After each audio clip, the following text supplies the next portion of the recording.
Okay, well, everybody, I guess it's time to mute except for Sten. Okay, here we go. Greetings, Earth and Space Explorers. Welcome to Doc Waller's Earth and Space Report for Friday, February 27, 2026. I'm your host, Bill Waller, an astronomer, science educator, and communicator, coming to you on a cold, clear, and snow-blanketed evening here in my hometown of Rockport, Massachusetts. These Earth and Space reports are intended to engage, inform, and inspire people like you who are curious about Earth as a planet, who care about our life-sustaining biosphere, and who wonder about the greater cosmos and all that it has fostered throughout space and time. Video recordings of these reports are archived on the Earth and Space Reports YouTube channel. They are also in regular rotation on the 1623 Studios Community Access Cable Television channel. I'm grateful for the continuing interest and support shown by Rockport educators and students, Cape Ann cultural colleagues, cohorts of the Gloucester Area Astronomy Club, myriad Earth and space scientists, educators, and communicators, far-flung friends, family, and other curious folk. Thank you for your active participation and encouragements. This evening, I am honored to be hosting Dr. Sten Odenwald for the third time. Sten and I crossed paths during my years as a postdoc at NASA's Goddard Space Flight Center. Since those halcyon times, he continued to work at Goddard and only retired this past year, as part of the draconian cuts that NASA suffered overall. After receiving his PhD from Harvard University in 1982, Sten became involved with investigations of star formation, galaxy evolution, the nature of the cosmic infrared background, and the Sun-Earth connection. He has published more than 100 technical articles on topics as diverse as star formation processes in the Milky Way, Big Bang cosmology, and the impact of severe space weather events on commercial satellite systems. He is an active science educator and popularizer, having written several books and participated in many NASA programs in space science and math education. He has a number of websites promoting science education, including the Astronomy Cafe and Space Math at NASA. He has also appeared on National Geographic TV specials and other video documentaries. His most recent research involves chronicling the historic impacts of space weather on humans. In this evening's presentation, Sten will discuss his most recent book, Experiencing the Universe, wherein he synthesizes astronomical narratives with mathematical insights. These sorts of qualitative and quantitative approaches to scientific understanding can be very rewarding. So welcome back, Sten. The Zoom platform is all yours. Oh, thank you, Bill. If I might say, I met you when we were both at Harvard back in the late 70s. Oh boy. Yes, Yeah, yeah, 78 to 80. that's exactly right. Yeah, yeah. Jeez. So we do have a little bit of history together. Although I think after we left the Cambridge area, I think we sort of lost contact with each other until very recently, and then you pitched the idea of me joining this really fun group of science attentive people, and this is my third program. Maybe I'll get it right this time. It might be the record. Might be the record. Yeah. Okay. Well, that would be cool. Well, look. First of all, this isn't really the starting. This is the starting. I just let the cat out of the bag. Pardon me. Um, my background as an astronomer has been very complicated, but fascinating and always thrilling for me is sort of the person taking the journey.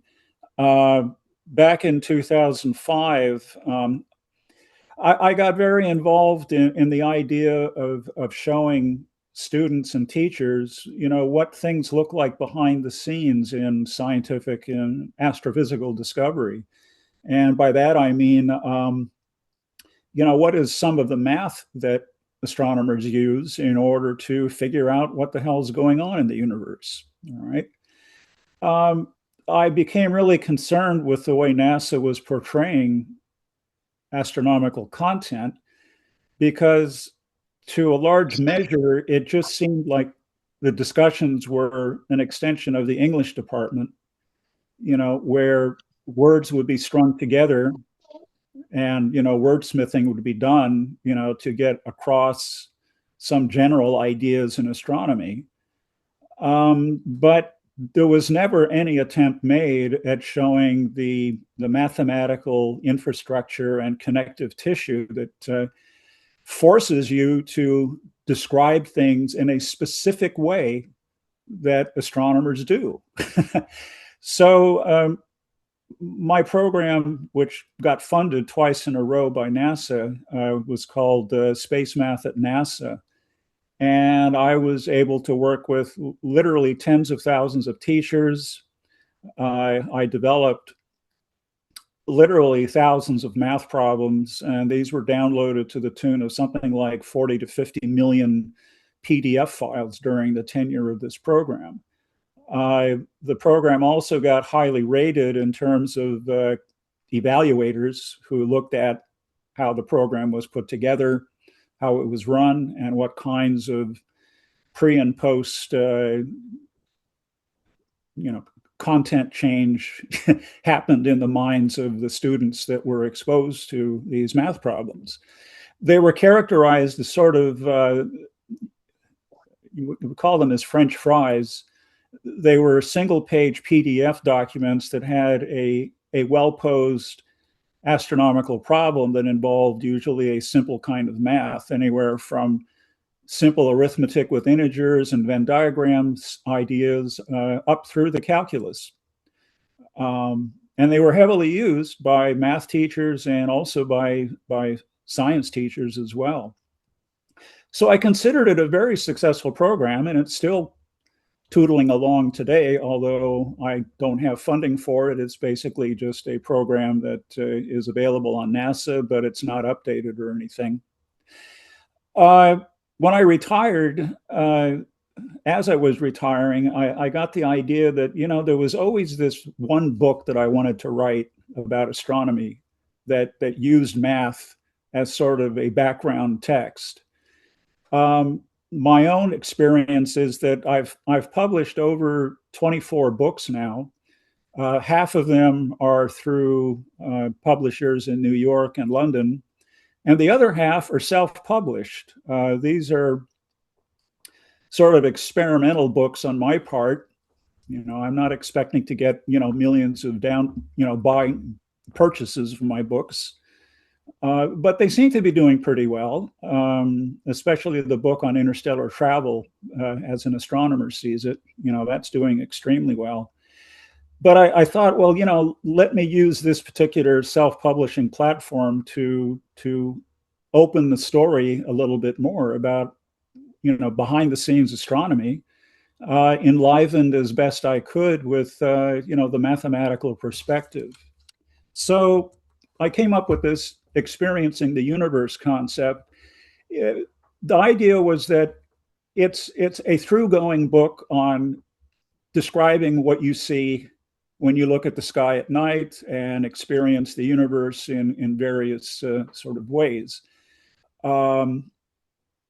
But interspersed throughout this narrative, I tried to write it as delightfully as I could, and bringing in interesting things as well as I could.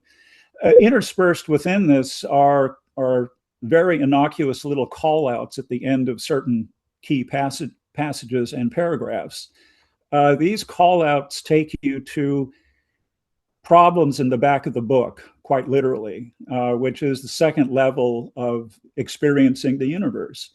So, if you just want to have the book as a book that's fun to read, on the beach, while the little kids are kicking sand in your face because you're obviously a geek, you could read it just as a fun book that sort of starts with ancient Egypt history and, enlivens it with discussions of how they came up with ideas, and takes you all the way through, literally modern cosmology and Big Bang theory and quantum gravity at the end. So it's wide ranging. It brings in a lot of fun examples from ancient history and contemporary astronomy. But as I said, interspersed throughout this Yes.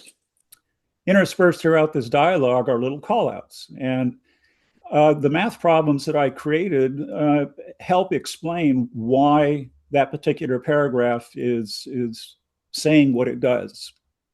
And so what I like to do is, well, first of all, in the gist, it's a small book, 160 pages, 227 illustrations, most of them in color, and 170 problems that range from integer arithmetic all the way to calculus. And of course, here's my plug. It's only 18 bucks and you can get it at Amazon. And, I get a modest royalty from this, which hopefully will be enough to repair my roof this spring. But okay, so let's imagine ourselves, at nighttime, looking up at the sky, as an average, untrained observer who's just sort of experiencing stars and the darkness, and the elements of the Milky Way and star clouds, and the moon and the planets, of course. And you can kind of characterize your experience as sort of trying to address three kinds of question. There's the when question, there's the where question, and there's the what question. The when question is about timekeeping, creating calendars, using the sky to figure out when a particular event is going to happen, a planetary conjunction, an eclipse of the sun, the rising and setting of the sun, or even the phases of the moon. Those are all when questions. Where questions is the question that relates to how do we describe where things are in the sky? Okay, and so I'll get to that a little bit. There are sort of three ways you can do it, and we'll talk about that. And then there's the what question. When you look at these things in the sky, what are they? That what question has sort of evolved over time in some rather remarkable ways.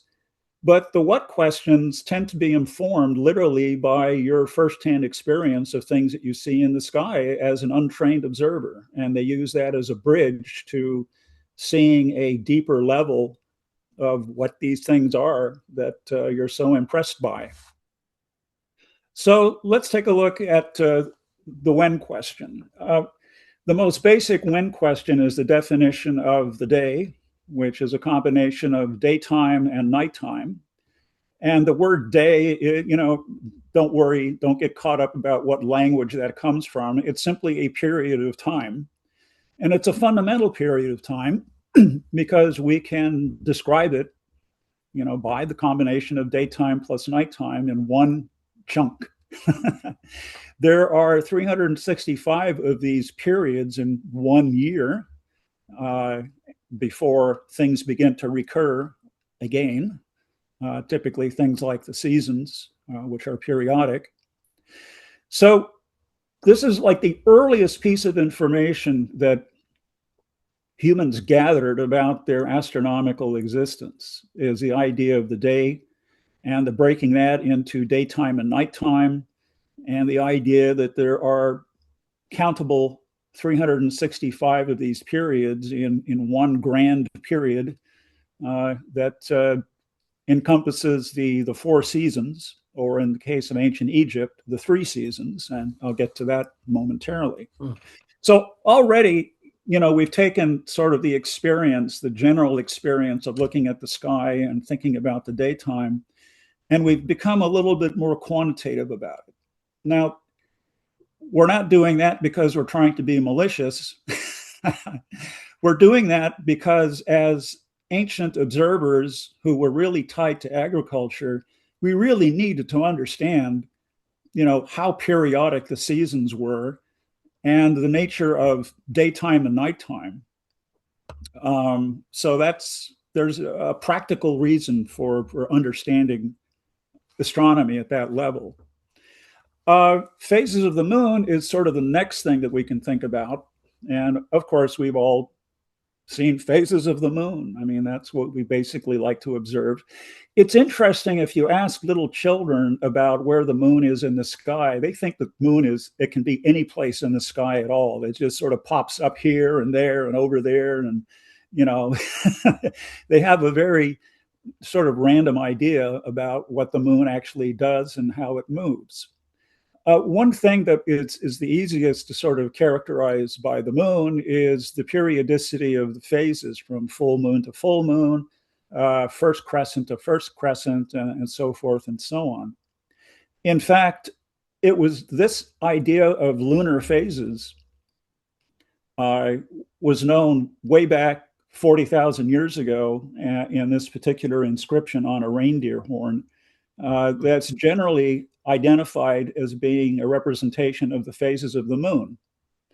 So we have a data point that 40,000 years ago, our predecessors knew about the phases of the moon and actually counted them in some interesting way. If you try to count the periodicity of the phases, you usually come up with either 29 or 30 days using the integer arithmetic that is spawned by the idea that we have a fundamental unit called the day that we get to measure things by. The actual number is 29.5 days, but that is something that comes out from the fact that if you look at the cycle of lunar phases and compare that to the solar year, okay, which is 365 days long in these integer units, you find out that they don't map together very well at all. You have roughly 12 of these lunar cycles, which can be either 29 or 30 days long in this integer day arithmetic. But then you have about 12 days left over at the end of the year.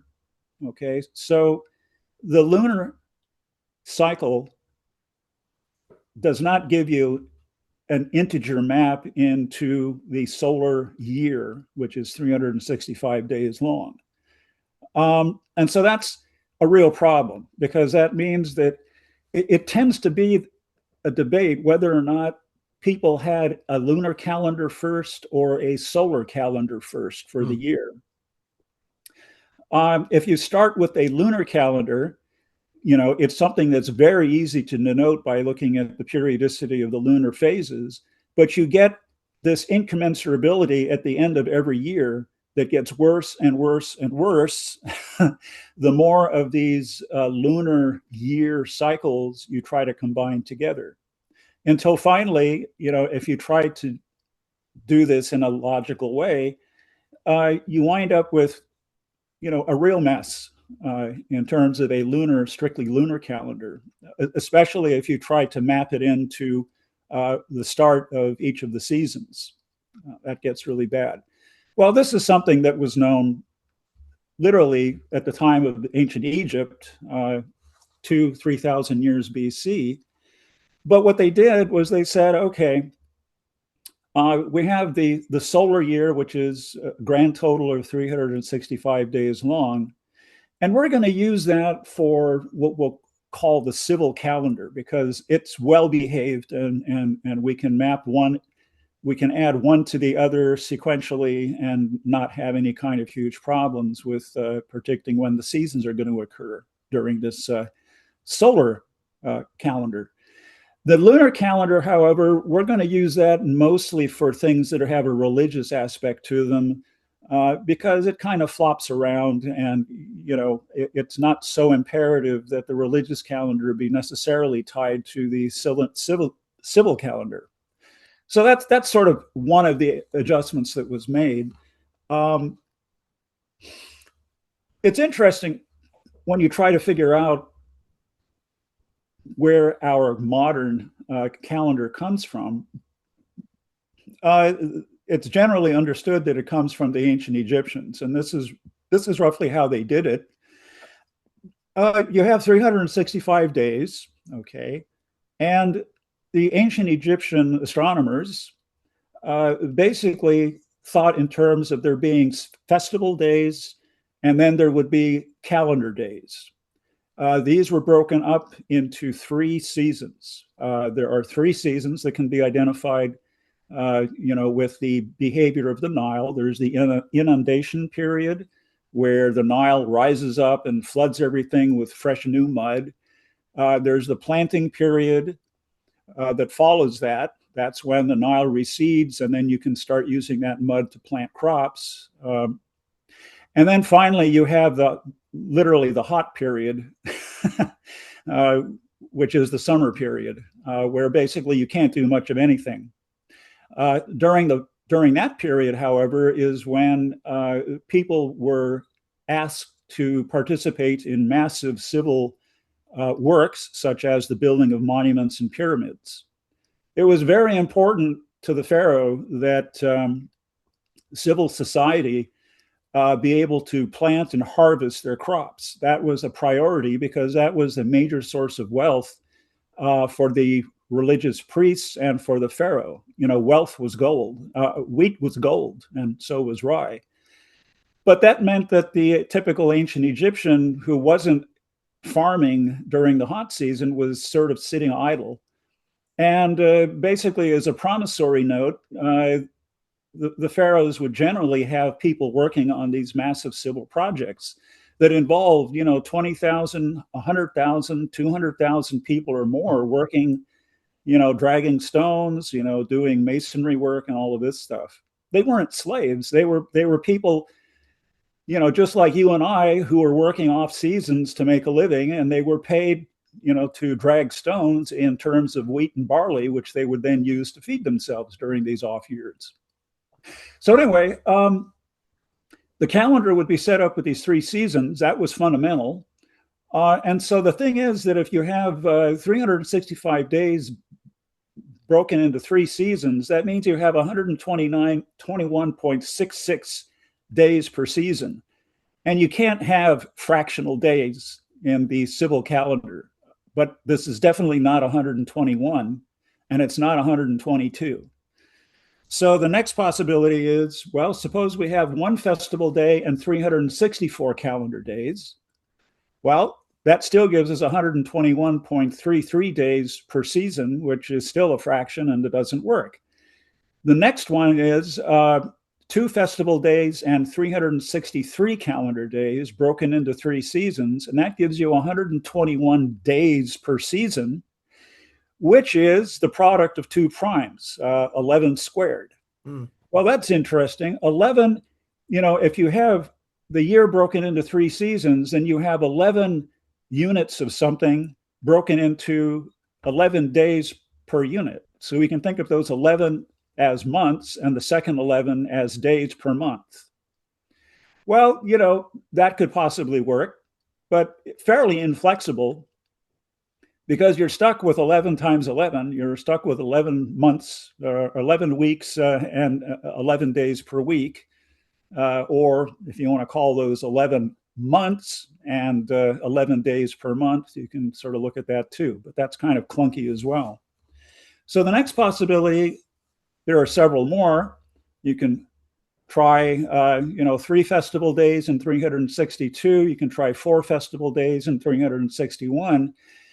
And then you hit a bullseye. You hit 5 festival days and 360 days in the calendar year. That's a wonderful number because you can break that into 120 integer days per season. And that 120 can be further factored into 4 by 30, 8 by 15, or 12 by 10. So that is kind of a cool set of possibilities.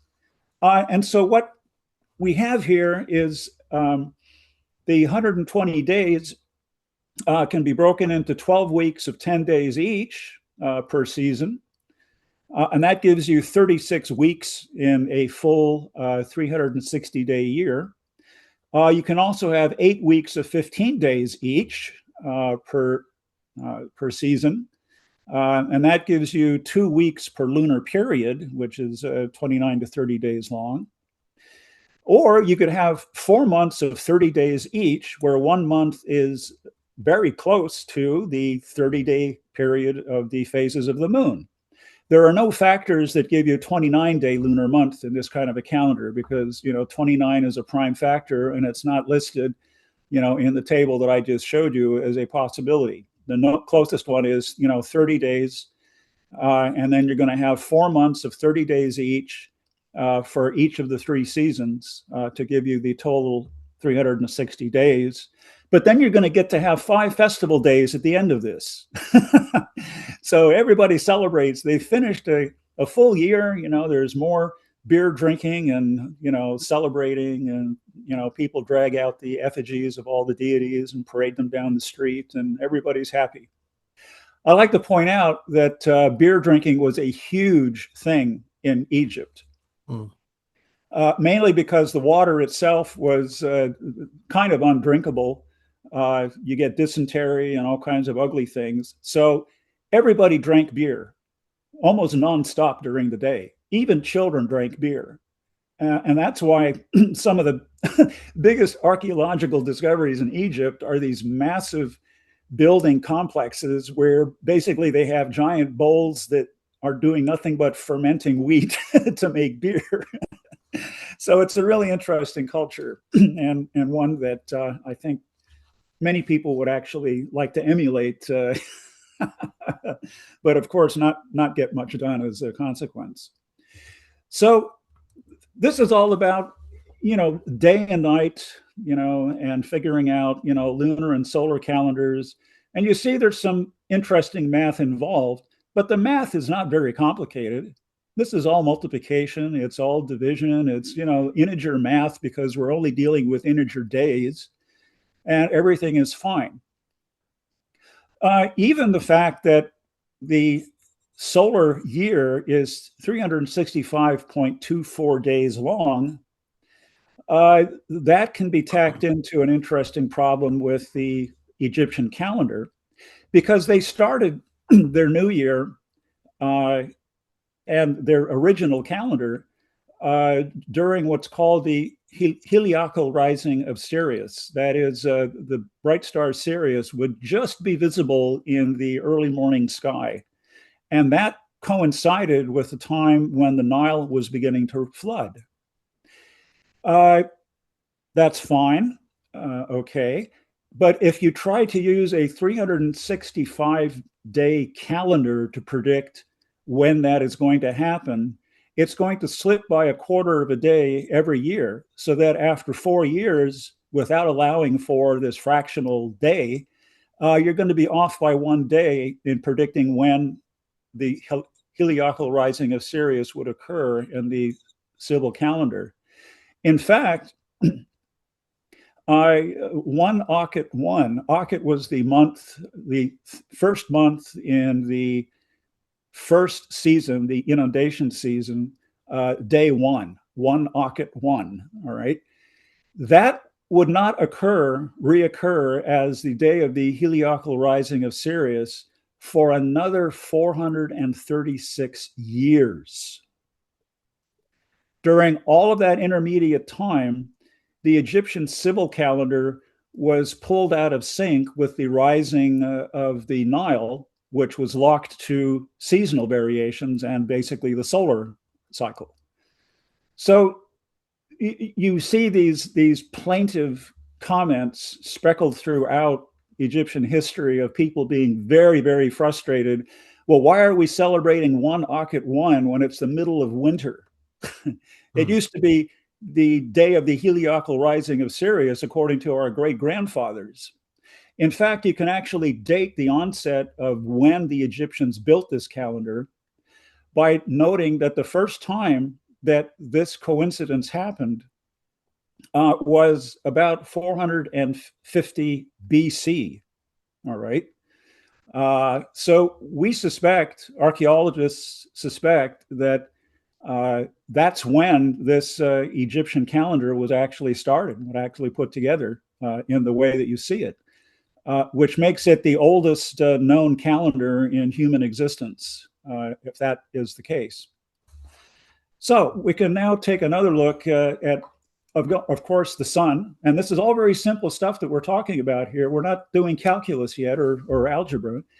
If you track the location of sunrise throughout the year, I mean, you notice that, it rises, to the far south in the winter and the far north in the summer. And halfway in between, you'll have the equinox around March or the autumnal equinox in the fall.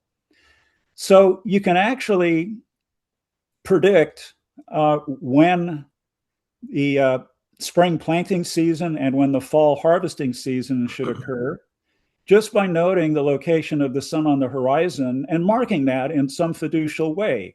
For instance, as was in the case of Stonehenge, although Stonehenge was marked by the December solstice, not by the equinox, but the principle is the same.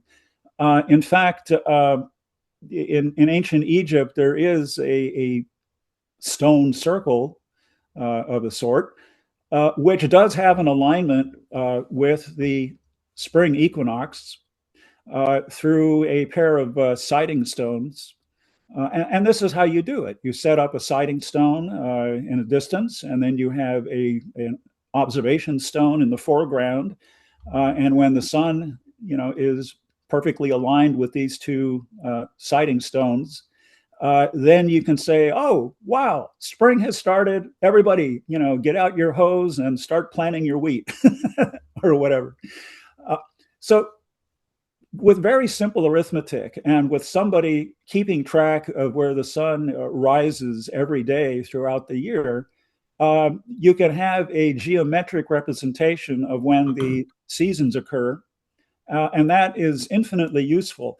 In fact, the reason why, Mesolithic, stonemasons were so obsessed with these kinds of sightings is that their growing season was so short, they really had to nail when literally the first day of spring would occur, because they would only have a couple of months of a growing season in these very northern latitudes to actually get stuff in the ground and hope that by the end of that process, the stuff would be able to be harvested. So you had to know when spring started pretty accurately. You also had to know, how your environment was starting to get colder and colder towards the winter. Lots of practical geometry, and the ancients were masters of this equinoctial, solstitial geometry and the way they aligned their monuments and temples.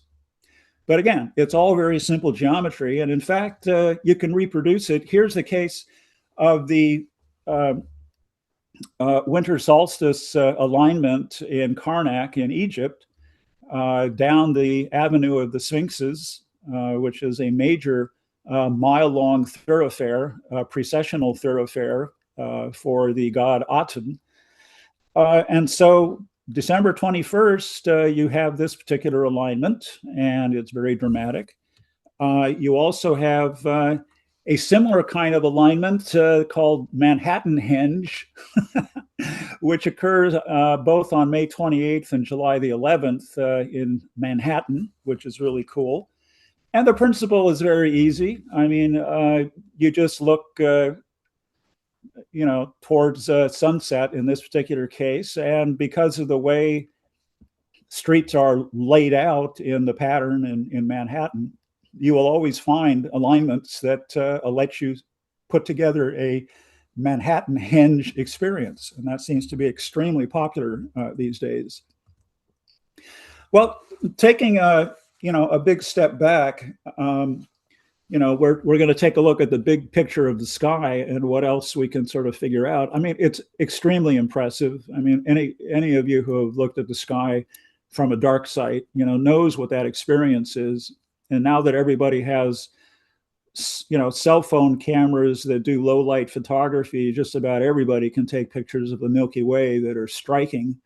The envy of amateur astrophotographers like me when we were teenagers who were trying to get this kind of an experience with, stupid black and white film that we had to develop ourselves with really poor quality single lens reflex cameras that we bought at the flea market, But now everybody has this wonderful technology at their disposal, and many don't even realize it. Well, a lot of stars in the sky. So really, how many stars are there in the sky? This is sort of the next level of math. The area, we measure things on the sky in terms of angular degrees, okay? And the area of the sky, well, the moon has a diameter of about a half an angular degree, and the sun also has an angular diameter of about a half angular degree. Um, but the entire area of the sky, you can figure that out using the formula. The surface area is 4 pi times the number of radians squared, and the radians given in terms of degrees, there's about 57.3 degrees per radian. And so you get 1 square radian is 3,283 square degrees. And so if you multiply that by 4 pi, you find out that the entire sky has an area of about 41,251 square degrees. Now, to figure how many stars there are in the sky, what you do is you count the number of stars in 1 square degree of the sky. That's an area about twice the size of the full moon, or 4 times the area of the full moon. When you do that, here's an example of what a sky area looks like down to a magnitude limit of about 10th magnitude, thereabouts. This is 1 square degree. So you count, every single star that you see in that picture. You do the multiplication by the 41,251 square degrees per sky, and you get about 10 million stars.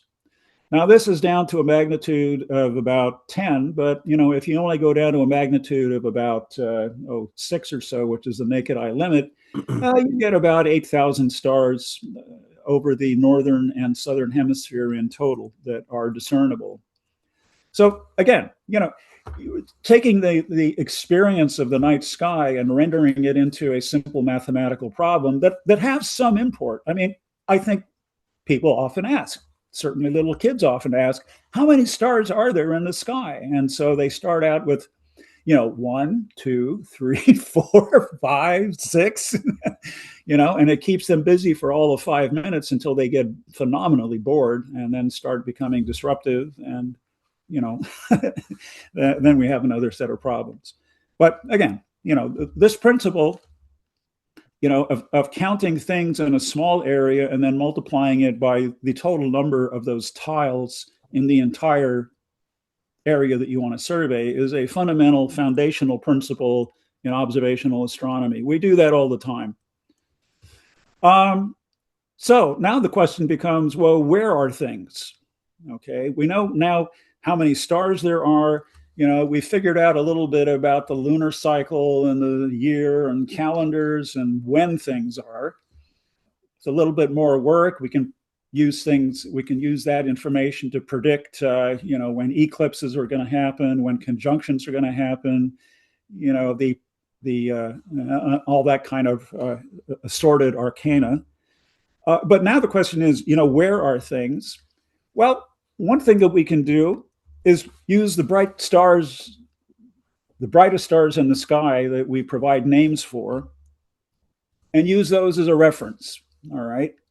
So, here are some bright stars, 25 of the brightest stars, that we know about that have proper names, largely given to us by Arab, observers, long time ago. And so what we can do is do the following kind of thing. There are 277 bright stars that have proper names. The area of the sky, we just said, is 41,244 square degrees. The average area per star, okay, you find that by dividing the 277 into the 41,000, and you get that each star occupies an area of about 149 square degrees. Now, one thing you can do with that number, which seems to be kind of out of left field, what the hell do you do with this average number of square degrees per 277 bright stars, is you can do a really clever thing. The area is basically a separation squared, all right?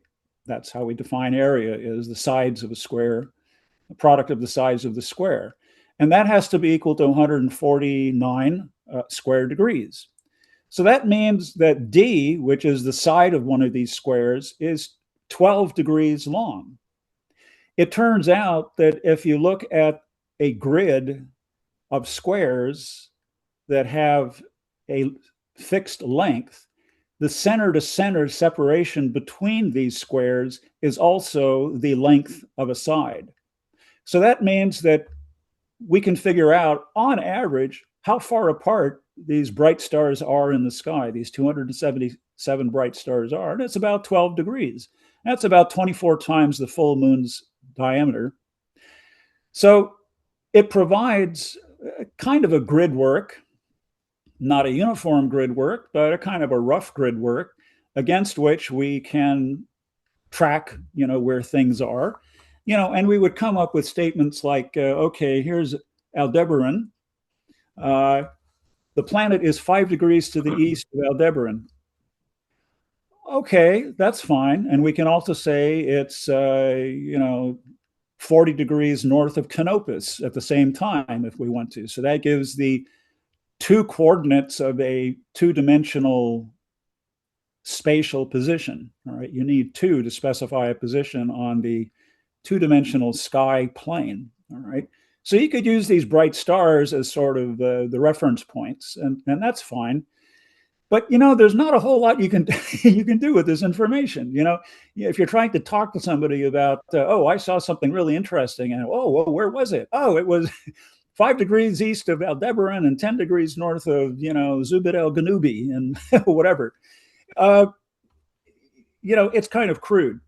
So very early on, what people did was to step up a little bit and decide that, well, the stars seem to be fixed in position on the sky, so let's give each one of the stars its own address, and this address is pulled out of a coordinate system that these very clever people created, starting with Hipparchus, back in the 2nd century BC, who created a catalog of over 1,000 stars, based on their positions in the sky according to a coordinate system that he created. And so today we can say, okay, Betelgeuse is at a right ascension of this and a declination of that, and we can specify it to very high accuracy in the units of the right ascension and declination, so that we really nail the position of these stars, across the entire sky. And in fact, our atlases now go down to well below the 15th magnitude in brightness. So we've pretty much, knocked every single star in the sky into an address bin. It's a very high precision address bin. Well, what can you possibly do with knowing the address of something, even better than, 10 degrees, to the east of Orion, or whatever you want to say? Well, parallax is something that depends on the position of something seen in the sky as viewed from two different vantage points. And what better way to notice this parallax shift than to literally notice the change in the coordinates of a particular star as you view it from two different locations in the Earth's orbit. And it's reflected in essentially their shifting position in this right ascension declination framework, which you now know to an accuracy of milli-arc seconds or better. So you can really knock the parallax shift of a nearby object really into a bucket and determine the distance to the object, knowing very precisely what its coordinates are and how those change, over the course of a pair of observations. Well, it turns out the Gaia spacecraft, well, the Hipparchus spacecraft back in 2015 started this process, and the Gaia spacecraft has now carried it to an astronomically incredible limit. It's measured the positions of over 1.5 billion stars to accuracies of about 25 micro arc seconds. All right. And a typical star would look like this as viewed from multiple epochs during the observation period of the Gaia spacecraft. And it would basically take this kind of loop-de-loop spiral. The radius of that loop is the parallax of the star. The motion that you see going from lower left to upper right is the fact that the star is actually in motion in space. It's called proper motion. So you can actually work out very accurately how fast the star is traveling across the sky and also how far away it is. Once you know the distance to any star in the sky, once knowing its brightness, you can figure out literally how many watts of light that star is producing. It's called the luminosity. So now all of a sudden we've gone from this process of creating a very accurate atlas and sky map of where things are in the sky to using that to figuring out the distances to these stars. And then from that, we can figure out absolute properties of the stars themselves, like their luminosity and their mass, and other derivative things as well. Again, the parallax math that I showed you is really pretty dramatically simple. It's just simply the properties of a right triangle. It's just geometry. You can graphically solve for the distance of things, or you can use a simple trigonometric formula. But it's the simplest thing that you can do to understand deeply fundamental properties of the stars. I think that's just a remarkable thing. The first time that this was actually used was back in the early 1800s for the star 64 Cygni, which Leonard Gauss measured the parallax of and determined a distance for. Once he established that technique, astronomers of the 1800s absolutely went crazy with this and used that to identify, what the nearest stars were to the sun. Those would be the things that had the largest parallax, and also, by implication, the largest proper motion across the sky. So pretty soon, Alpha Centauri was identified as the nearest really bright star, and followed by Sirius. And then Proxima Centauri raised its head towards the end of the 1800s, I believe, and became our truly nearest star. Now, it's interesting knowing the distance to the star, its parallax, and knowing its proper motion. What you can now do is move the entire sky forward in time by decades, centuries, thousands of years, millennia, and predict what star patterns will then look like at some previous time in world history. There are famous pictures that were created back in the 1960s that show how the Big Dipper will be distorted into a very different looking object in about 100,000 years or so because of the proper motions of the stars, the motions of the stars across the sky. Again, the math is brutally simple, but yet provides a profound insight as to the motion of the sun in space and the motion of the stars in the solar neighborhood, and also the distances to these stars. Something which was a profound mystery to our ancient ancestors, but now, since the 1800s, has become literally commonplace knowledge. But you still shouldn't forget sort of the wonderment of the process. I mean, it really is spectacular and kind of an insight into the way the world works. Why is it that the world seems to be so amenable to displaying its wares using simple geometry, mathematics? This has been a question that has puzzled people literally for a century or more, since Eugene Wigner enunciated it by claiming, that the unreasonable effectiveness of mathematics and understanding physical laws. But luckily, we live in a universe where there's lots of regularity, and in fact, arguably, we wouldn't be here unless there were a lot of regularity built into the way the world works. So consequently, it's a kind of a tautology. We are here because of the regularity, and the regularity implies math, and the math implies regularity, which then implies living things able to, observe it. So kind of a full circle, and we don't know how to resolve that. But anyway, so again, mysticism blends with understanding the sky. Even with very simple math like this, you wind up with some profound questions. Um, a deeper question, which I've not illustrated here, is, well, I'm not going to go into it because I've only got a couple of minutes left. But distance units, everybody has done this calculation of how the length of a light year using the speed of light and multiplying it by the appropriate numbers, and you get 9 trillion kilometers. So that's a simple way of characterizing our place in the universe in terms of a physical measure. Nearby stars from their parallax, we can now do catalogs of those. Measuring brightness is another property of stars, not just their distance, but also their brightness. It turns out that Hipparchus gave us this sort of ass backwards scale. He called the brightest star in the sky first ranked stars. The next brightest stars would be second ranked. Stars just barely visible to the human eye would be called sixth rank. So the higher the rank, the fainter the star.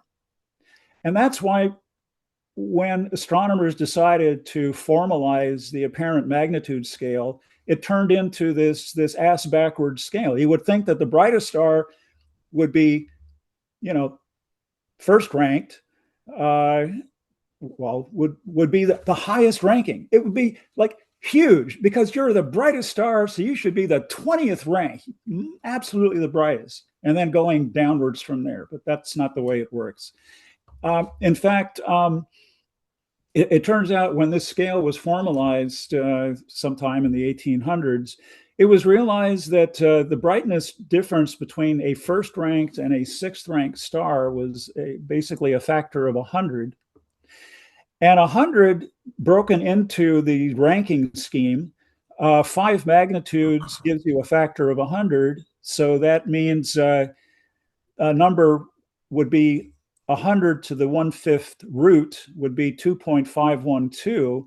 So each magnitude change represents a brightness change of 2.512 times. Okay. So that's the scale that we use now. What's also interesting about this number 2.5 is that the human sensory system seems to be very receptive to logarithmic scaling in terms of hearing sound level changes on the decibel scale. The minimum sound level change that you can hear corresponds to about a factor of 2.5 in energy change arriving at your eardrum. So interesting similarities here, certainly worth thinking about.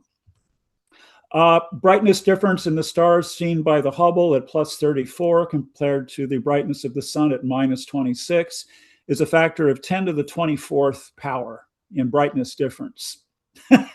So that is the span of brightness changes over which we now can experience the universe. I mean, I think that's just absolutely the most incredible thing. I mean, just, using these numbers as evidence for that. Brightest stars, can be identified this way. Why do stars have the colors that they do? That's the next thing that you notice about the sky, that stars have seemingly different colors. Turns out that Vega is a white hot kind of a star. Aldebaran and Antares are sort of reddish orangey things, and Proxima Centauri is sort of crimson red, as is Antares, of course. It's all about temperature. That's why the stars have the different colors that they do that we can perceive. And it turns out, with a little bit of physics that I don't want to go into, you can relate temperature to the maximum wavelength at which the light is coming out from the surface. It doesn't have to be a stellar surface. It can be any surface. It can be an iron bar, whatever.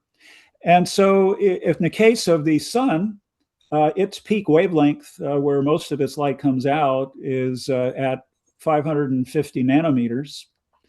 And so if you plug that into this equation, you get a temperature of about 5,200 degrees Kelvin, which is the close to the canonical number of 5770 that we use. And you can do this for any star for which you can measure a spectrum like the one shown in this figure. This spectrum is generally rendered using 3 or more filters, in which you look at a star through various narrowband filters, measure the brightness, and then plot the brightness that way, and then fit a particular curve called a blackbody curve through that, and that gives you the spectrum. And it gives you where the peak of the spectrum is given your measurements. And then you can use that with this formula to figure out the actual temperature of the object. So that's kind of cool that, looking at colors of stars in the sky, you can gauge roughly if they're, very hot or very cold. So that provides a second numerical dimension to experiencing the night sky that I think is extremely fun. Here's something that's much more subtle. You can measure the mass of something by looking at the satellite that orbits it and determining the period of the orbit and the distance that the satellite is from the center of the object it's orbiting. This comes out of Kepler's third law with a little bit of help from Sir Isaac Newton. But it again shows that simple mathematical formula, in this case algebraic formula now, allows you to step up your understanding of the world through more complicated mathematics. But the product is you can now determine not just the mass of the Earth by looking at the orbit of the moon, but you can determine the mass of the sun by looking at the orbit of the Earth around the sun. And once you have the mass of the sun, that becomes your new standard against which you can gauge other stars in the sky and realize, wow, our sun with 1 unit of mass is way at the bottom of this list of the most massive stars that we know in the sky. But the good news, it's also way at the top of the list of the smallest known stars that we know about. So it's sort of in a logarithmic halfway place between the most massive and the least massive stars, which is an interesting realization that you only get if you add a little bit more math to your experience of the sky, and look at sort of the connective tissues that way. Also, with a little bit of the math that we now understand, you can predict how long these stars are going to last, because that is in a relationship between the mass of the star, which is the availability of the nuclear fuel, divided by the rate at which that nuclear fuel is producing the power of the star. Both of these things are related to the mass of the star, as you see in the formula here. And you can use that for, in the case of a 100 solar mass star, you can figure out that it has 10 million solar luminosity units, so it's a massively bright star. But from its mass, you can also determine that it has a lifespan of well under 500 million years. So the most massive stars that you see in the sky, they disappear very quickly. In fact, they disappear so quickly that they barely leave the nurseries from which they formed in the first place. That's why you often see supernovae in association with molecular clouds and star-forming regions, because the star just hasn't had time to dissipate the gas around it or even leave the vicinity of where it was formed before it actually becomes a supernova. And then, of course, there's a question of how many Earth-like planets are in the universe. Well, this isn't something that you can derive by looking at the sky, with a pair of binoculars. You have to take the one step more and do a survey like the Kepler survey of a small star field in Cygnus, where you find about 50 Earth-like planets in their habitable zones out of about 100,000 stars that you surveyed. But what you can do with that ratio is rather interesting, because you can now predict how many habitable Earth-like planets are there in the universe. Okay, and that's the bottom line here. There are about 80 billion galaxies in the universe, give or take. There are about 100 billion stars per galaxy for an average galaxy. And then if you multiply that by this 0.0005 habitable zone planets per star, you come up with 4 billion habitable zone Earth-like planets in the universe. So, simple math, can lead you in some interesting directions. And we don't even use calculus or real algebra in these problems. We just use simple arithmetic, ratios, percentages, a little bit of histogramming, maybe some Venn diagrams. It's all very rudimentary math because fundamentally it has to be. It has to be very fundamental elementary math because what we're looking at is elementary and fundamental. So again, we have this sort of tautology where the simplest ideas in the universe often have to be represented in terms of the simplest math that you can come up with that describes the phenomenon.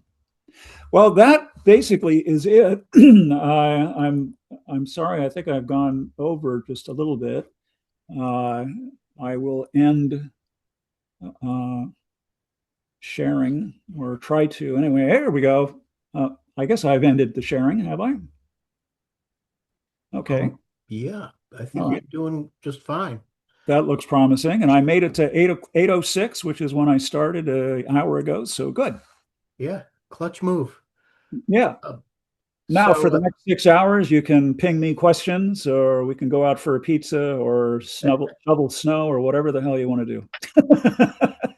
yeah, feel free to unmute yourselves and ask whatever questions you might have. Dan, your book sounds fascinating. Does it have an answer key? Yes, it has. Every problem has a worked answer key. Answer key.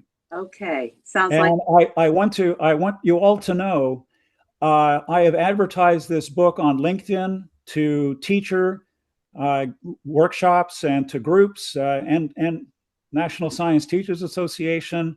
I estimated that my advertisement for this book has reached potentially an audience of about 200,000 teachers, and I've gotten something like 5,000 views on the book since I published it in December. And I have now sold a grand total of 2 copies of the book. 2. Now, this doesn't make me feel terribly good because it just reinforces my opinion of how people don't want to see how the sausage is made. They don't want to see how astronomers make the sausage. They just want to taste the product at the end in simple prose and nice pictures. And God bless them. I love writing that kind of stuff too. But I also like eating the sausage stuffing. And I really want to know how the stuffing is made for health reasons. So I'm going to put Tony on the spot, and then Arthur. Tony, you're perhaps the only person here who is actively teaching astronomy. And so you have students with attitudes, which you can gauge. And how does it go with you when you want to introduce simple mathematical relations? That's a great question. I feel like there's a more than one answer. It depends on the course that I'm teaching. The one that I would say that I enjoy teaching the most is the very introductory level, where I kind of take Stephen Hawking's advice in his Brief History of Time, where he says every equation that he introduces will have his audience.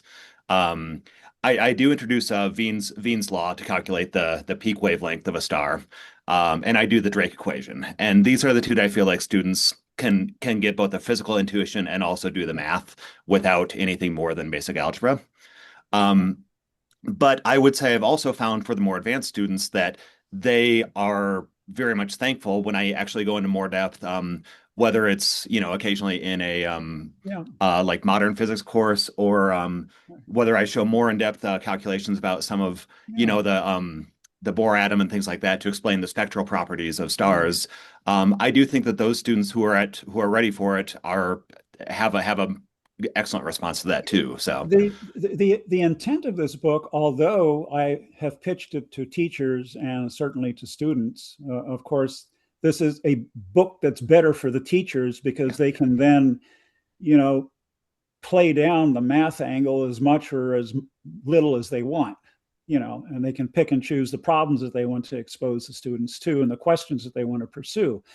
but I am fundamentally mystified why I can advertise this book to amateur astronomers and not get amateur astronomers to be at the least bit curious in the nature of their own obsession. That really knocks me for a loop, because I came up as an amateur astronomer, in elementary, middle, and high school, and I would have given my left teeth, my molars, if I had ever had a book like this that I could then learn from and understand what it really means to be an astronomer. But it wasn't available to me, and so I became an astronomer anyway. But I'm just sort of puzzled. Why is this part of the general cultural milieu that says that math is the third rail of understanding the world?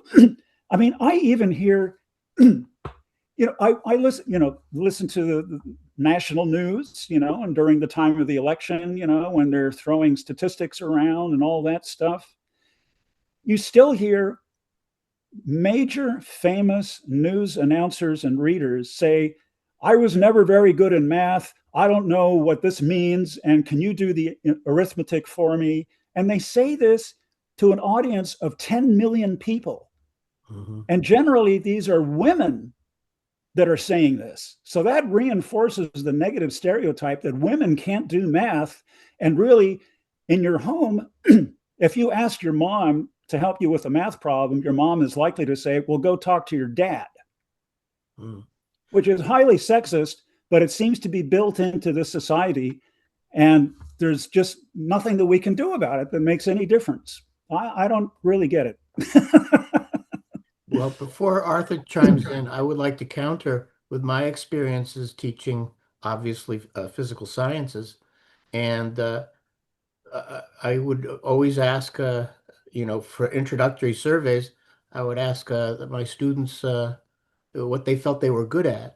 And the women were proportionately more into mathematics than the males. So I think that there's a lot of potential, but it might get drummed out of them. I'm not sure, or they just go into mathematics associated with business. I was in high school in the late 60s, and my high school advanced math classes were all dominated by girls. Yeah. I was always competing against the girls to get the top grades in all of my math classes. And it wasn't just one girl, in a 20 student classroom, half of the students were girls, and they were all doing damnably better than the guys were doing. So I don't come from the experience that women can't do math. But that's not really the point here. The point is that, I mean, why would not an amateur astronomer be interested in experiencing a little bit of the quantitative side of their discipline? I mean, they're really good at calculating exposures and working with, film speeds and, time-lapse photography and grinding mirrors and optics. But when it comes to something as basic as the night sky, it's like, wow, this is a hard sell. It's a harder one than I ever thought it would be. But Patty, is it okay if she preempts you, Arthur? sure. Okay. Yeah, unmute. Yeah, I was going to wait for Artie, but thank you. As a girl, when I was in school, we weren't taught very well. And there's an awful lot of mathematics that was never explained. Like there were, I'd be going along doing a problem and, okay, here you got to just change the sign. I never knew why. So a lot of this stuff was never taught. And when I got to college, girls can't do math. That's all there is to it. I don't do math. Yeah. I had a math teacher, someone who actually enjoyed the teaching part of mathematics. Once he spent a little time with me, people in my class hated me because I broke every curve. I got it. Yeah. But it took a good teacher to help me Yeah. to get it. And I think that's probably part of the problem. And hopefully, as Yeah. time goes on, that'll improve. Because that was embarrassing. Yeah. Arthur? I have to apologize. My laptop is about to run out of electricity, so I might spontaneously disappear from you guys. But I don't know. I think I have a few more minutes anyway. Why don't we have Arthur opine? Yeah. First, Stan, thank you very much. Wonderful presentation. Thank I you. enjoyed it immensely. Secondly, back in the old days, women were the computers and they were the mathematicians. And in my house, they're still the mathematicians. Thirdly, I've been living where I am 30 years, and my western view has a prominent pine tree that looks like a burning bush at the equinox because the sun sets directly behind it every equinox. Nice. And the last thing is our sun looks yellow because of our atmosphere. It's white when we get above it. What do the real stars look like out of our atmosphere? True color. I mean, we see red, we see blue, but that's through our atmosphere, or is that external? It's worse than that, because there is no such thing as color. Color is a qualia that the brain stamps onto wavelengths in a particular frequency range. It's a complete qualia. So what color a star is kind of irrelevant. Basically, all stars are white, but they have peak emissions at different wavelengths, but that doesn't make them a particular color. We just call them that. In fact, astronomers don't talk about the colors of stars. They talk about spectral classifications as O, B, F, G, K, M, which are temperature related. Of course, we have legacy terms like red giants, white dwarfs, yellow supergiants. But those are affectations from a different age where, people used color like that. We don't do that anymore in astronomy. I mean, really. Yesterday, I was looking out my window to the south, and there's Orion, and I could see the star Betelgeuse in the left shoulder. And it's like, it's a great view. I got an east-southwest window and a skylight. So I could actually, if I could get my eyes acclimated, which I can't, I could get a good view of the sky. And I actually built a platform that I can go out my window on my back and look up at the night sky on the third floor, about 3 feet out the window with binoculars. I can live out there, and I've slept out there. It's a wonderful view. People think I'm crazy, but it's just a wonderful way to experience the night sky. There's a lot of satellites out there lately. Right. Oh, yeah. Thank you very much.